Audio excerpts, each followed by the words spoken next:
Olá, meu irmão, minha irmã, espero que você esteja muito bem. Esta é a leitura viva, leitura orante da palavra. Seja muito bem-vindo, muito bem-vinda. Hoje é dia 30 de janeiro de 2026, sexta-feira, terceira semana do tempo comum. Em nome do Pai, do Filho e do Espírito Santo. Amém. Oração inicial. Espírito de verdade e ternura, que fazes germinar a vida no silêncio da terra, abre nossos olhos para as sementes do teu reino em nós. Que a tua palavra nos confronte onde o poder nos cega e nos console onde a esperança parece pequena.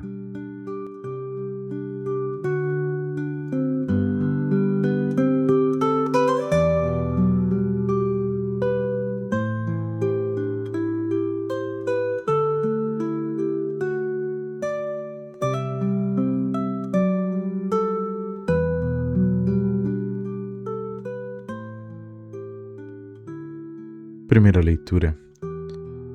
Leitura do segundo livro de Samuel.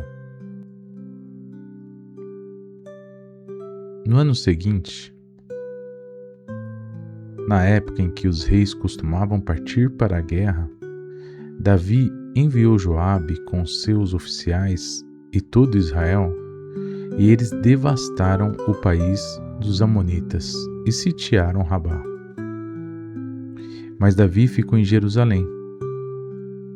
Ora, um dia, ao entardecer, levantando-se Davi de sua cama, pôs-se a passear pelo terraço de sua casa e avistou dali uma mulher que se banhava. Era uma mulher muito bonita. Davi procurou, então, saber quem era essa mulher, e disseram-lhe que era Betsabeia, filha de Eliã, mulher do hitita Urias. Então Davi enviou mensageiros para que a trouxessem. Ela veio e ele deitou-se com ela. Em seguida, Betsabeia voltou para casa. Como ela concebesse, mandou dizer a Davi: estou grávida. Davi mandou esta ordem a Joabe: manda-me Urias, o hitita. E ele mandou Urias a Davi. Quando Urias chegou, Davi pediu-lhes notícias de Joabe, do exército e da guerra. E depois disse-lhe: desce à tua casa e lava os pés. Urias saiu do palácio do rei, e em seguida este enviou-lhe um presente real. Mas Urias dormiu à porta do palácio, com os outros servos do seu amo, e não foi para casa. E contaram a Davi, dizendo-lhe: Urias não foi para a sua casa. Davi convidou-o para comer e beber à sua mesa e o embriagou. Mas ao entardecer, ele retirou-se e foi se deitar no seu leito, em companhia dos servos do seu senhor, e não desceu para a sua casa. Na manhã seguinte, Davi escreveu uma carta a Joabe. Mandou-a pelas mãos de Urias. Dizia nela: colocai Urias na frente onde o combate for mais violento, e abandonai-o, para que seja ferido e morra. Joabe, que sitiava a cidade, colocou Urias no lugar onde ele sabia estarem os guerreiros mais violentos. Os que defendiam a cidade saíram para atacar Joabe, e morreram alguns do exército da guerra de Davi. E morreu também Urias, o hitita. Palavras do Senhor, graças a Deus.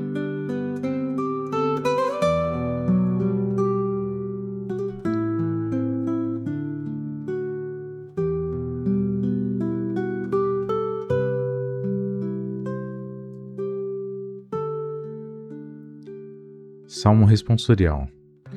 Misericórdia ao Senhor, porque pecamos.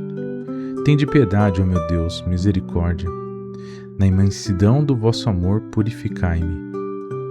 Lavai-me todo inteiro do pecado e apagai completamente a minha culpa. Eu reconheço toda a minha iniquidade O meu pecado está sempre à minha frente. Foi contra vós, só contra vós que eu pequei, e pratiquei o que é mal aos vossos olhos. Mostrais assim quanto sois justo na sentença, e quanto é reto o julgamento que fazeis. Vede, Senhor, que eu nasci na iniquidade, e pecador já minha mãe me concebeu. Fazei-me ouvir cantos de festa e de alegria, exultarão estes meus ossos que esmagastes. Desviai o vosso olhar dos meus pecados e apagai todas as minhas transgressões. Vamos juntos? Misericórdia, ó Senhor, porque pecamos. De novo, misericórdia, ó Senhor, porque pecamos.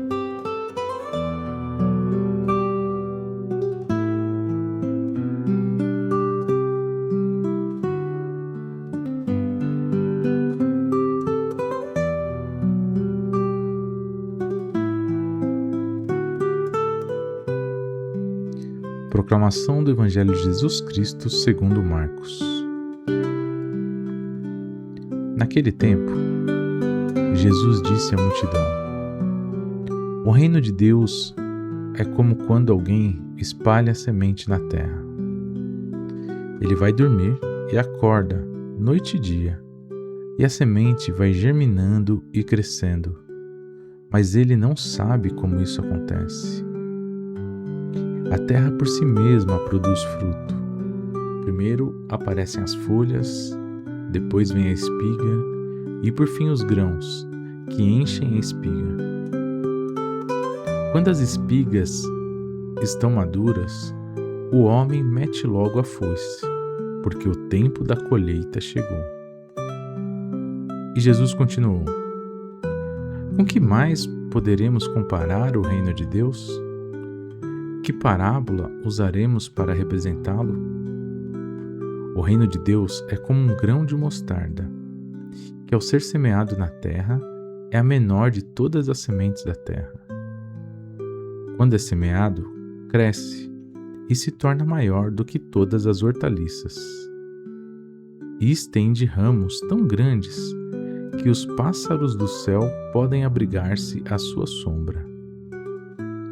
Jesus anunciava a palavra usando muitas parábolas, como estas, conforme eles podiam compreender, e só lhes falava por meio de parábolas.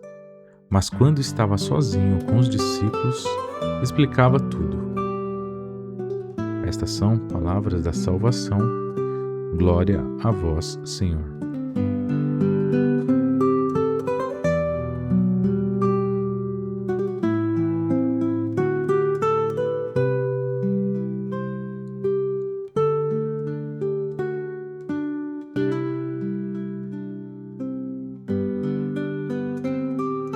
Meu irmão e minha irmã, as leituras de hoje são plena continuação de ontem, os mesmos livros, inclusive Marcos, a sequência direta. E nós vemos que a leitura de Davi demonstra alguém que se perdeu no poder. O mesmo Davi que ontem chorava a Deus porque reconhecia humildemente que era pequeno, nós vemos que hoje, na leitura de hoje, Davi não só cobiça a mulher alheia, como a toma, usando do seu poder político, toma a mulher do outro e manda o outro para o campo de batalha para morrer, mata o outro, assassina o outro. Sim, o rei Davi, que é tido como aquele que conquistou o povo de Deus. Como nós dissemos ontem, o Antigo Testamento ele deve ser lido sempre aos olhos do Novo Testamento. Enquanto o rei Davi mostra ali toda uma arrogância, prepotência do poder temporal, do poder político, Jesus no Evangelho, ele mostra uma outra questão, uma outra face da vontade de Deus. Enquanto Davi percebia que a vontade de Deus era a guerra, era aniquilar o povo hitita, Jesus mostra que o reino de Deus, ele muitas vezes não é perceptível aos nossos olhos. E muitas vezes pode ser por isso que nós fazemos tanta confusão, nós temos tantas dúvidas, que nós não sabemos o que Deus quer da nossa vida. Mas ao mesmo tempo, Jesus nos dá uma esperança muito forte, muito bonita. Ele fala que o reino de Deus é como grão de mostarda. E o grão de mostarda, ele exige uma paciência de tempos, uma paciência histórica para vê-lo brotar, para vê-lo nascer, para que ele dê frutos.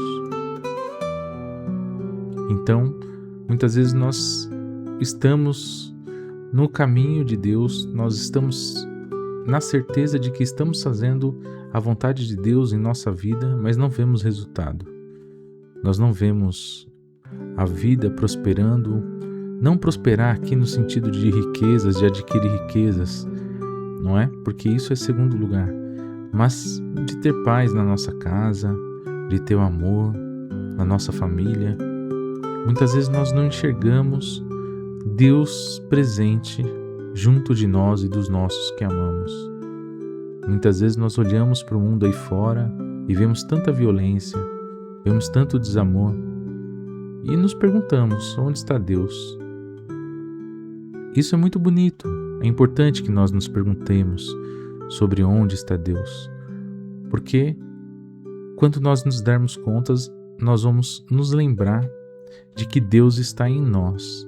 Deus brota da nossa vida, Deus brota no nosso interior e nós fazemos a vontade de Deus e nós construímos o reino de Deus onde estamos, seja na igreja, seja na nossa família, no nosso trabalho, na nossa sociedade. Se nós não estamos enxergando Deus é porque em algum momento aquelas pessoas que se dizem cristãs e cristãos não estão fazendo a verdadeira vontade de Deus. E como nós vemos que tem aumentado muito o número de igrejas cristãs, o número de pessoas que se dizem cristãs e católicas, nós nos perguntamos: será mesmo que essas pessoas sabem qual é a vontade de Deus para a nossa vida, para a vida delas? E não no sentido de acusá-las ou de julgá-las, mas no sentido de também nos colocarmos neste lugar, nesta humildade de que não sabemos o que Deus quer de nós. Mas Jesus é muito claro quando ele nos aponta alguns caminhos, e este é o maior deles talvez, de saber que fazendo a vontade de Deus nós estamos preparando o solo, nós estamos plantando a semente. Ainda que não vejamos o resultado, não podemos parar. A persistência, a perseverança deve ser a nossa principal marca, porque se nós não perseverarmos, se nós não persistirmos, aí que a sua vontade não é realizada mesmo. E é o tempo, é a história que vai mostrando a vontade de Deus em nosso meio. O reinado de Deus vai acontecendo quando mais pessoas vão se amando, quando mais pessoas se abrem.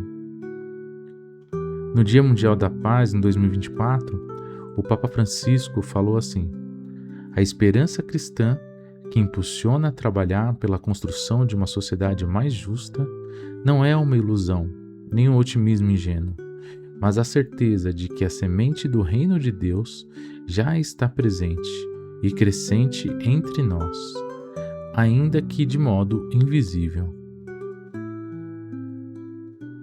Nós poderíamos nos perguntar, depois dessa reflexão, onde no nosso dia a dia, no nosso cotidiano, ou na nossa sociedade, nós estamos agindo como Davi, ignorando a dignidade do Urias, ignorando a dignidade das outras pessoas para poder fazer os nossos desejos. Nós usamos as outras pessoas, manipulamos, mentimos para que a nossa vontade seja satisfeita. Nós conseguimos enxergar e valorizar as pequenas sementes de transformação que nós vamos plantando, que nós vamos germinando, que estão crescendo em nossas comunidades, em nossas famílias, em nosso trabalho? Ou nós olhamos no espelho e vemos apenas Davi?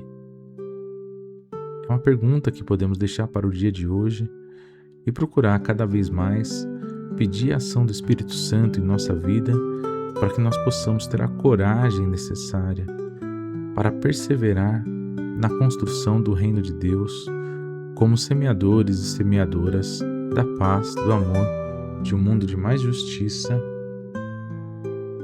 e de mais solidariedade.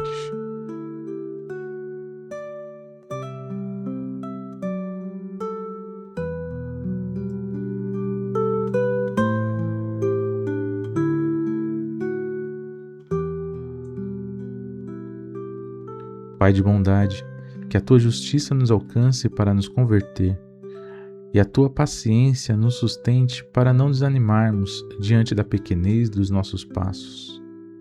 Maria, Mãe da Esperança, ajuda-nos a compreender a parábola da pequena semente. Ensina-nos a confiar na força silenciosa do reino.